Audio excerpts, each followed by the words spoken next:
Good day, fish tankers. Discus are called the king of the aquarium for a reason, but what about tank mates? Well, you need fish that like warm water because, as we know, discus likes it hot, 29 degrees Celsius. Some of the tank bred varieties are able to handle hard alkaline water, but most prefer soft acidic water, so the tank mates need to be cool with that. And then they mustn't be aggressive or overly competitive with the food to shut out the discus.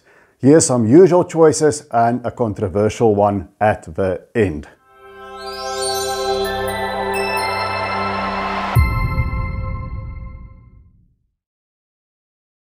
I like to start from the bottom up, and here we have Corydoras stirbai. Specifically the Corydoras stirbai, not only because of their cute patterns and the way that they look, but they like the warm discus temperature water. So I wouldn't use these panda cories because they like cooler water. So essential to do your research. Panda cories are not going to do very well in a discus tank. That is not for them. But this particular Corydoras stirbai is a classic choice among discus aquariums, and they will do great in that warmer water. Make sure you have a nice sandy bottom for them to rummage around in, and get them in numbers, at least 6, but I would say 8 to 10 will look much better. And they will also mop up the little bits of pieces that the discus drop down as they are feeding. But remember to also feed them sinking food and a bit of wafers and some pellets, just so that they don't starve and have enough to eat. Sticking to the bottom, the bristlenose pleco. Just broadly speaking, all these smaller ancestris type bristlenose plecos with the different colors, a lemon pleco will be fine. You can just have 1 or maybe 2. The bigger the tank, the more you can do with tank mates and discus. And even these starlight plecos, excuse the dead otto in the background. Sometimes you got to get the footage when you see these fish because you don't see them very often, but there's a wide array of ancestris genus bristlenose type plecos, all kinds of different colors, and they don't grow huge and they'll mop up some algae and uneaten food. But remember to feed them some blanched vegetables, where you can see my guy, so that they get their vegetable batter. But steer clear from these big plecos because they sometimes develop a tendency to suck onto the side of a disc-shaped body. So avoid the big plecos, stick to the smaller bristlenose type. Then there's another classic with discus, and that's a cardinal tetra. You see them with discus all the time because they like the warm water. Shoaling fish, so get as many as you can, as you have space for in your tank, no less than 6. But the more the merrier and the better they display. I think it's hard to beat them for color in any freshwater fish. And you'll see how they pop in my planted aquarium over here. Really, really nice shoaling species. Goes very well with discus. And what goes well with the cardinals as well as the discus are the rummy-nosed tetras. Obviously they have that name because of those red noses. And it's also sort of a canary in a coal mine effect. If your water is not, if something is off with your water, you'll see those red noses fading. When red noses are bright, if a streak towards the back, you know you're doing well. And they're very tight schoolers. The cardinals tend to school more loosely, but these rummy noses follow each other up and down the tank. So get a big school of them by a terrific combination with discus. Another tetra people often forget is the lemon tetra. Now, part of it is they don't look so great in the dealer's tank as you see here.